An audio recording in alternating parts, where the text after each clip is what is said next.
Military fancy, not very scruffy, and still will be in the university kind of area, and then we'll be in the downtown area. The dog's hitting the ball ahead, I don't know, catching it before it landed, hitting the ball ahead and catching it before it landed. What's it called, airport? Airport in Russian. Edinburgh is continuing to see a movie or read a play. Видно. У меня 500 людей там ждут. Там они ждут. Что происходит? I said, hey, американский паспорт has lost been, sorry. He said, но моя машина там стоит. Which means, my machine is waiting. It was like a James Bond film. Everywhere, snow, soldiers in fur hats. You can see there's not a scary thing that looks like it comes from a movie like The Green Mile or something. What's The Green Mile? Is that what it's called? By the way, I thought The Green Mile was a really terrible movie, but if anybody could explain to me why it was so good, I'd appreciate it. Thank you. Later. Right. What? Hi. They would say that the Edinburgh fancy ladies are all fur coats and no knickers. Even the people who are not grumpy are a bit grumpy. We're due in our restaurant at 6:45. It's quite controversial here whether we go fast or slow, or how much traffic there'll be and so on. I mean, there's traffic. I don't know what the traffic's going to be. It could just open up and we'd fly through. We're going to get off the coach really soon, possibly.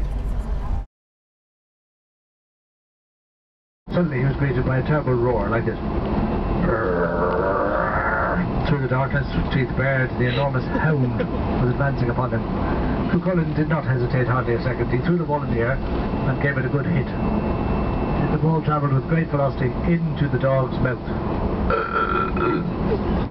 The dog was struggling and panting for breath. Cuchulainn hesitated not a moment. He grabbed it by the hind leg, swung it above its head and dashed its brains out on a rock.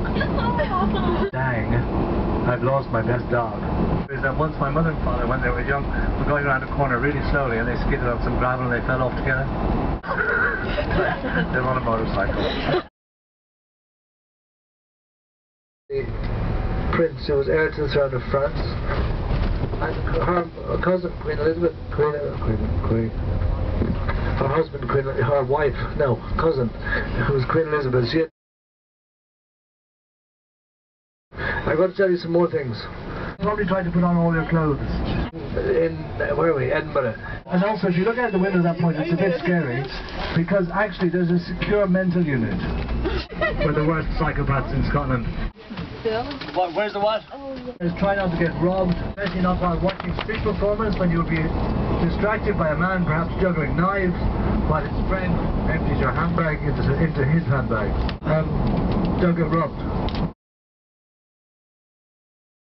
Loads of Protestants have gotten really Protestanty. So they accused her of being a bad person, but she wasn't really, but she was a bit dodgy. Sketchy. Although she prayed a lot, she was probably having an affair with an Italian. Her husband was exploded in the garden. Her husband blew up in the garden. Bomb went off in the garden and they found him strangled beside it. Don't imagine that you're entering a tropical paradise. Not half of them. Even though you are going 400 miles south, it's not due to get any warmer. Want me to start over? Yeah. Once upon a time there was a little girl. She was Queen of Scotland. She went to France, married the Prince of Francis. Anyway, but then that marriage didn't last long. She was a widow by the time she was 12 and a half. She came back to Edinburgh. The Protestants were nasty to her. Protestants locked her up in the castle only after she'd married twice and blown up at least one of her husbands, maybe two of her husbands. They locked her up. She appealed to her cousin, Queen Elizabeth, for help. Queen Elizabeth said, "I'd love to help you, honey, but I can't. And in fact, I can't even meet you. And in fact, I'm going to lock you in a different castle now." And then Queen Elizabeth said, "You know, so much I can't help you just now. I'm so busy, I'm actually going to have to condemn you to death." Queens don't ask for forgiveness. Stuff like that. High road, I said low road. You said high road. And the high road was the road people took with coffins.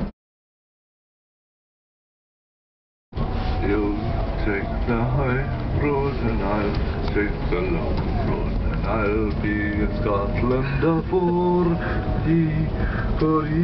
me and my true love will never meet again by the bonny banks of the Clomont. Those of you who are still awake, bless you, can stay lying down, but sorry. I need 20 people to put up their hands to say they swear by the stone of Scone that they will definitely pay for the gospel. See, suddenly the train goes.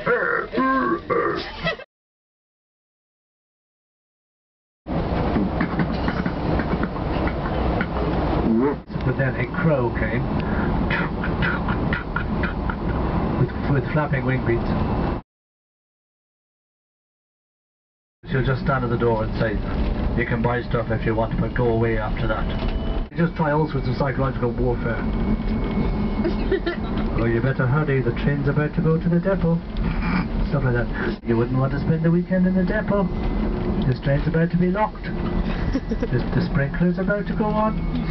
You better get out of bed now, you're ruining my life. It's a good idea to be happy and jolly for the first half hour. You know, you can jump around, laugh, joke, and then try to settle down.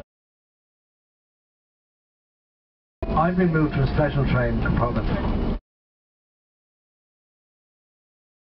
They have promised that we can eat everything. Generally people love it. Some people don't. This is a very exciting fake tower. It's actually really cool. It takes about 4 hours to go through it. It's very exciting. There'll be pickpockets and it'll all be stressy. Please be excited about the little tower. Well, more beauty on the right. Oh, Edinburgh Castle. There was a prince called Llewellyn. He went out hunting one day. So he said to the baby, "Baby, be good." And he said, "I'm leaving the dogs to look after you." Now, nowadays a social worker would be on his case in a couple of seconds. In those days he was kind of noble, and this was normal practice. And when he came back after a good day's hunting,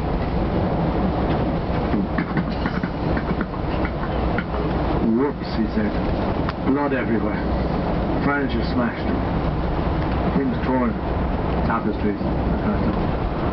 And his dog came out to meet him, big smile on his face and a lot of blood dripping from his mouth, and the baby was missing.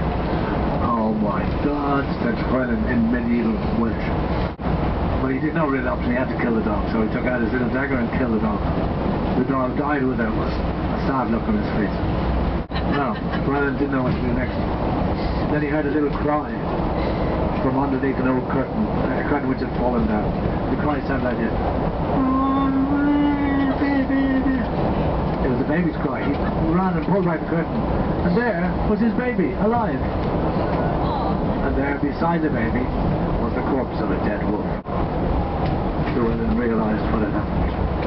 A wolf had attacked his baby. The dog had valiantly killed the wolf. The dog was a hero, but he was a dead hero.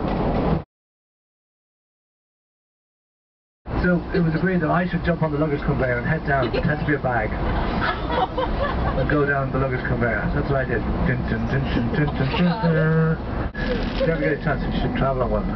I waved, "Hi guys, hi, I'm not a bag, yeah, I'm just like tour director from Ireland." Explained that I was kind of a leprechaun, and Sharon appeared. Oh my God, I must have picked up your passport. And then I just got on the plane with the two passports in my, I put it in one pocket and my passport in the other pocket. And I had your passport all the time. I've been on the plane for the last half hour with your passport in my pocket. I'm really sorry. So, that was the end of the story. Here you are, sir. Sir Professor of Medicine, we've got you a great fresh body for you to chop up.